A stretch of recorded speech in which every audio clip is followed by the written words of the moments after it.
అమిత్ షా నుంచి ఫోను, మాకు అవసరం లేదన్న చంద్రబాబు. టీడీపీ పార్లమెంటరీ పార్టీ సమావేశంలో సీఎం నారా చంద్రబాబు నాయుడు కీలక వ్యాఖ్యలు చేశారు. లోక్సభ స్పీకర్ విషయంలో ఢిల్లీలో పెద్ద హడావుడే నడుస్తున్న సంగతి తెలిసింది. అయితే లోక్సభ స్పీకర్ ఎన్నిక సమయంలో కేంద్ర హోంమంత్రి అమిత్ షా నుంచి చంద్రబాబుకు ఫోన్ వచ్చింది. ఆ ఫోన్ సారాంశాన్ని ఈ సమావేశంలో భాగంగా సీఎం పంచుకున్నారు. స్పీకర్ ఎన్నికపై అమిత్ షా నాకు ఫోన్ చేశారు. టీడీపీకి అవసరం లేదని చెప్పేశాను. రాష్ట్రానికి నిధులు మాత్రమే కావాలని చెప్పాను. రాష్ట్రం ఆర్థికంగా దెబ్బతింది. రాష్ట్రాన్ని ఆదుకోవాల్సిన బాధ్యత కేంద్రం పైన ఉంది. మనం ఇచ్చింది ఉమ్మడి మేనిఫెస్టోను తప్పితే బీజేపీకి కూడా కొల్లేటరల్ డ్యామేజ్ జరుగుతుంది అని స్పష్టం చేశారంట చంద్రబాబు. ఆర్థికంగా దెబ్బతిన్న రాష్ట్రాన్ని ఆర్థికంగా ఆదుకోవాలని, మాకు ఎలాంటి పదవులు అవసరం లేదని ఏపీ ప్రజలను దృష్టిలో పెట్టుకుని కేంద్ర ప్రభుత్వం వ్యవహరించాలని గతంలోనూ మీరు చేసింది మాకు ఇంకా గుర్తుందని చంద్రబాబు చెప్పుకొచ్చారు.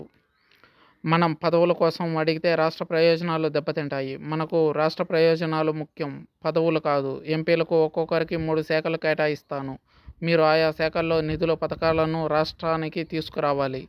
శాఖలు కేటాయించిన ఎంపీలు రాష్ట్రంలోని సంబంధిత మంత్రులతో మాట్లాడుకుని సమన్వయం చేసుకోవాలి. లోక్సభలో టీడీపీకి 16 మంది ఎంపీల బలం ఉన్నందున మన రాష్ట్రానికి ఎక్కువ నిధులు వచ్చేలా కృషి చేయాలి. రాష్ట్ర ప్రయోజనాలే ప్రతి ఎంపీ ప్రథమ కర్తవ్యం కావాలి అని చంద్రబాబు సూచించారు. మరీ ముఖ్యంగా పోలవరం, అమరావతి గురించి సమావేశంలో పదే చంద్రబాబు ప్రస్తావించారు. వీటి నిర్మాణం కోసం వేగంగా చర్యలు తీసుకోవాలని చంద్రబాబు సూచించారు. ఈ మధ్యనే ఏపీ అంటే అమరావతి, పోలవరం అని చంద్రబాబు స్వయంగా చెప్పిన సంగతి తెలిసిందే. అయితే ఏపీ అంటే ఏ అంటే అమరావతి, పి అంటే పోలవరం అనే నినాదంతో 2014 నుంచి 19 వరకు పరిపాలన కొనసాగించిన విషయం తెలిసిందే. అయితే ఆ తర్వాత ప్రభుత్వం అమరావతిని, పోలవరాన్ని గాలికి వదిలేసిన విషయం తెలిసిందే. అందుకే రాష్ట్రానికి ఈ రెండే ముఖ్యమని తొలి ప్రాధాన్యత వీటికే ఇస్తున్నారు. పోలవరం ప్రాజెక్టు పూర్తయితే ప్రతి ఎకరానికి నీరు వస్తుంది. అలాగే అమరావతి పూర్తయితే వేల కోట్లలో రెవెన్యూ జనరేట్ అవుతుంది. సంక్షేమ పథకాలు రాబోయే ప్రభుత్వాలు ఇవ్వటానికి అనుకూలంగా ఉంటుంది అని చెప్పుకొచ్చారు చంద్రబాబు. ఇదే సమావేశంలో టీడీపీ పార్లమెంటరీ పార్టీ నేతగా లావు శ్రీకృష్ణదేవరాయలను చంద్రబాబు ఎంపిక చేశారు. ఇక డిప్యూటీ ఫ్లోర్ లీడర్గా నంద్యాల నుంచి తొలిసారి ఎంపీగా గెలిచిన బైరెడ్డి శబరికి అవకాశం కల్పించారు. బైరెడ్డి రాజశేఖర్ రెడ్డి కుమార్తె ఈ బైరెడ్డి శబరి.